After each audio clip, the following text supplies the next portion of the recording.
Hi, Dick Betts, and welcome to another edition of This Week in the Villages.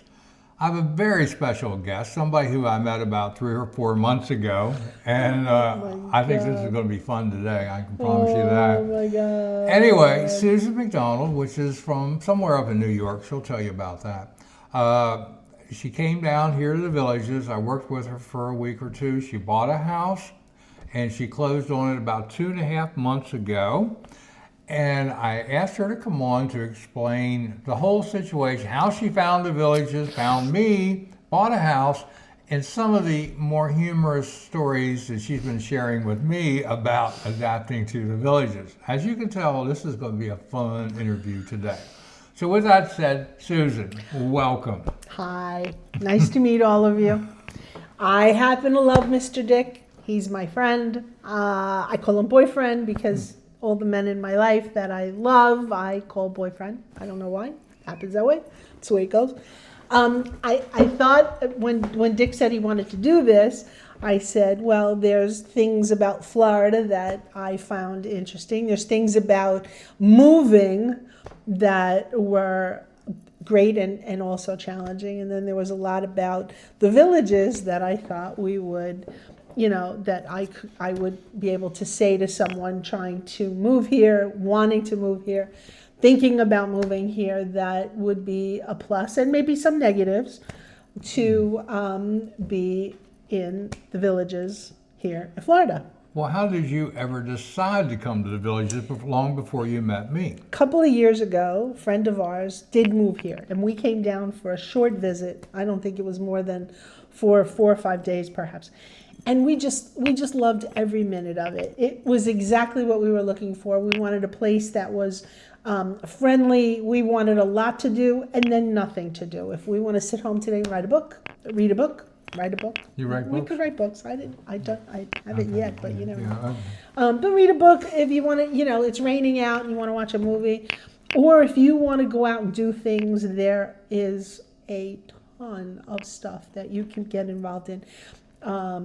We own a 1957 Chevy, and there's lots of car clubs, and there's just so many things that we found interesting when we had come down, that we knew that when we would retire, we would entertain this as an option of where we would end up. We did look in other places in Florida before we met Dick, and this was hands down the place we wanted to be.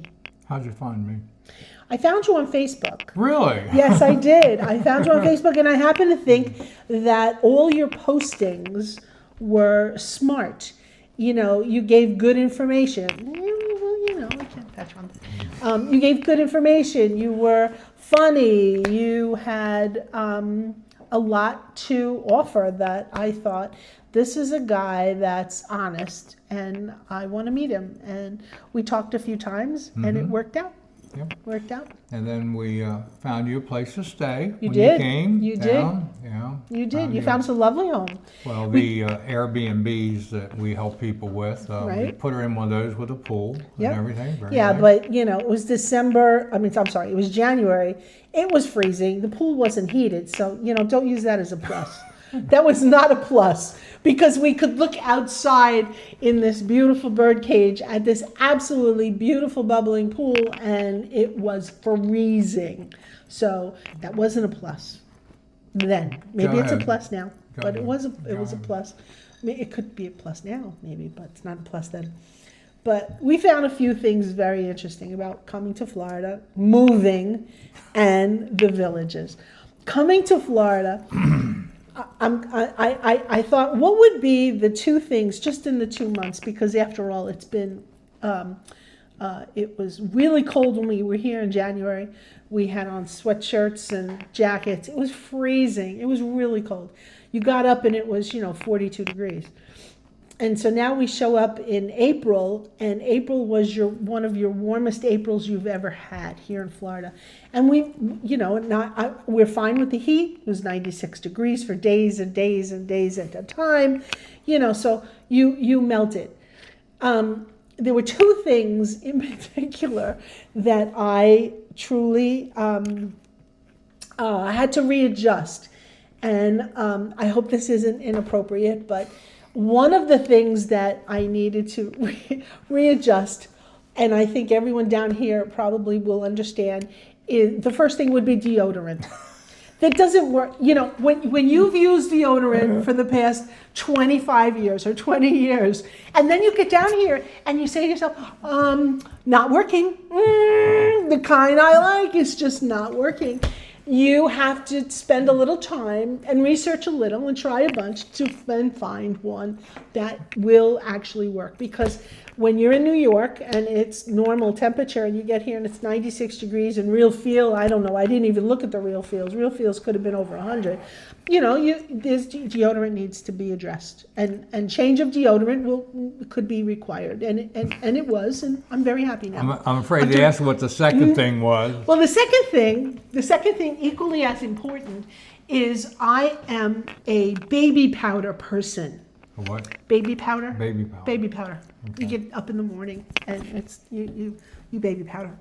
And the problem with baby powder is when you go out the door, when you go out your laundry room door, and then you walk from, now do this in your head. It's not a very long distance.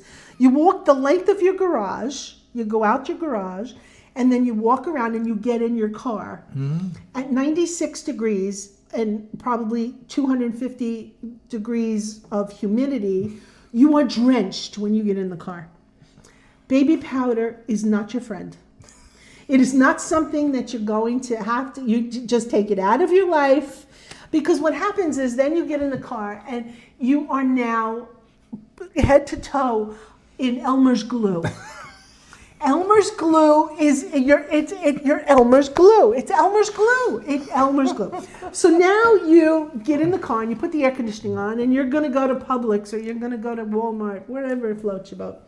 And then you get to your destination and you've been in the car for, let's say, 16 minutes, because I'm finding here in Spanish Springs that nothing is more than, 10, 15, 16 minutes at tops before you get to all the major things that you need to do. True. And the Elmer's glue now is solid. So now it's crunchy. You're positively, come on, Dick, it's not funny. You asked me to be honest about how I feel about Florida. I'm fine with the hot weather. Okay. I knew it was going to be, I'm all good with that. But there are things you need to adjust, and one of the things you need to eliminate immediately is baby powder, because now you're crunchy, and your clothes are virtually stuck to you, completely stuck to you, because the sweat has now dried, and this doesn't work. This lady, her and I talk often, and in case you haven't, she told me her laundromat story, and I had to stop. Go ahead. But whatever you want to talk about. No. The other thing I was going to say is invest in chapstick. It's extremely important. Chapstick is a requirement. It comes in all kinds of flavors. Like this one here is almond. This one here is peaches. This one here is chocolate. I mean, take a variety. But you have to, because all of a sudden your mouth is dry and you're in trouble. The other thing is sunscreen. Sunscreen. Gotta have sunscreen. Put sunscreen on every day. Doesn't matter. If you're gonna go out, good. If you don't go out, it doesn't hurt. Put on sunscreen. That would be the most important things that I would suggest. The other thing that I went out and bought was old man handkerchiefs. Hankies, remember old man hankies? Yeah, my father would keep this in his pocket. These things roll up nice. You could push it, and now you have something to do this, because you get to your destination, you get through the garage, you get into your car, and you are wet. I don't care what anybody says. You sweat in here. You sweat. So you wanted to talk about my story about moving. And my comforters? Yeah, your comforter story, because this is a good one. So here's the problem. I lived in the state of New York, and I was in New York for 35 years in the same house. Not 35, 33 years in the same house. It was a large house. I came down here to, how many square feet is this house? 1,800. Okay, 1,800 square feet. 3 bedrooms. One bedroom doesn't have a closet, so that was I didn't take that into consideration. That was a big downfall, but that's okay. And so as you're packing your house, you're packing things that you think, oh, I really like this, I can't give this up, pack it. Oh, I really want to have this, I'm not going to give it, pack it. This was my mother's, I can't get, pack it. So now you get here and you are literally above your head in like 3 or 4 rooms in boxes. One of the things that I had I had a 5-bedroom home. 1 bedroom was my husband's office. 1 bedroom became an office for me. It was a bedroom. So we still had 2 other, we had at some point, great deal of time, we had, 3 guest bedrooms, if you can. Nobody ever slept in them. I don't think the rooms were ever, I dusted and I shut the door and I forgot about it for a few months. At the same time, each of those rooms had accumulated 2 sets of comforters. You had a winter set, you had a summer set. So that in effect is 6 sets of comforters. I like this one, I'm not gonna throw that, I'm not gonna give this one away. I wound up with 6 sets of comforters here in Florida, of which you don't need one. You don't even need one. You just need a nice, you don't even need one. So now I take these what am I going to do with them? And all of our clothes and all of our linens I packed in bags that I bought from Amazon. Amazon is a wonderful source for boxes and bags. And these bags have a big zipper across the top and you stuff them in. Now what do I do with these comforters? What am I doing with these sets? It's sheets, it's comforters, it's pillows, it's pillow shams, please. So now I get down here and I have 6. My bedroom had 3, 6, 7, that's 9. What the hell? What the hell was I thinking? So here I am. I said, well, I can't. You take them out of the plastic bag and they smell. Because it smells like a bag. It smells like plastic. So you have to wash them. So I wound up with all these comforters piled on my bed. And I sat there and I'm looking at them and I said, how do you decide which ones to keep? Goodwill down here loves me. I think they start to wave at me when we're a block away. Oh, here she comes! Because I give them the best stuff because I don't know what I'm going to do. I did, when I was in the laundromat, I did give away 2 sets of comforters to a lovely lady who was sitting there doing laundry with her son, an elderly actually lady. And I said, do you know anybody that maybe has a little girl or a little girl's room? Because these two sets are beautiful and I don't want to bring more stuff to Goodwill. I don't know what they do with it. They probably sell it for too much money. And she wanted to cry. She scooped them right up and put them right in her car. What are you going to do with comfort? And then the problem is, a lot of the stuff, at my age, my mother passed, my grandmother passed, and I inherited, acquired, forced to take, their china, their dishes that they put their little candies in, and serving dishes and vases, and I can't tell you. And as you're packing, you say, oh, I don't want to give this up, pack it. Oh, I don't want to pack it. I wound up with stuff every week going to Goodwill. People don't want these things. None of my relatives, none of my cousins, none of my family was interested in cut glass, candy dish. Nobody wanted them. I brought them. What the hell? What the hell? My kitchen is a nice size kitchen. I'm not going to say it's a nice size kitchen. Nice size, yeah. I had boxes where you had to go sideways around the room.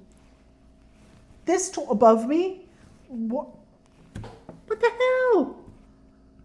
So I guess the point you're trying to make, very colorfully, is... was I not supposed to say that? No, you're fine. Oh, okay. But I didn't curse yet, though. No, you're fine. I'm being You're fine. good. I'm But good. you're being good. I'm surprised. You should be.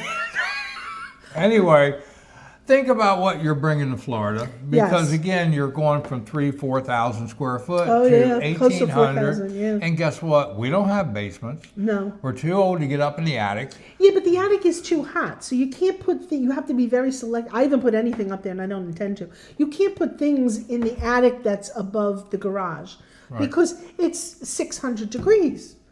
Some But- things melt and they burn, and don't they burn? like 150, 165. Okay. Slight exaggeration. Okay, sorry.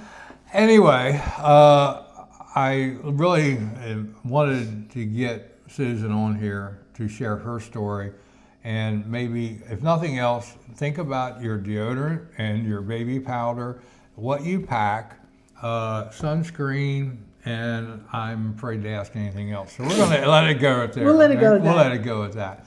But anyway, thank you, my Okay, friend. okay. You know, thank You- you for coming on. You'll need to talk to me again because I have a lot of opinions about the villages. So we'll do this. We'll do again. another one. Yeah, we can do another one. Let this one settle down first a little bit, I'm, okay? I'm fairly certain you just lost a lot of customers No, here. no. I'm fairly certain a lot of them are saying, "Let me get away from this man." I Yeah. told you it wasn't going to go well.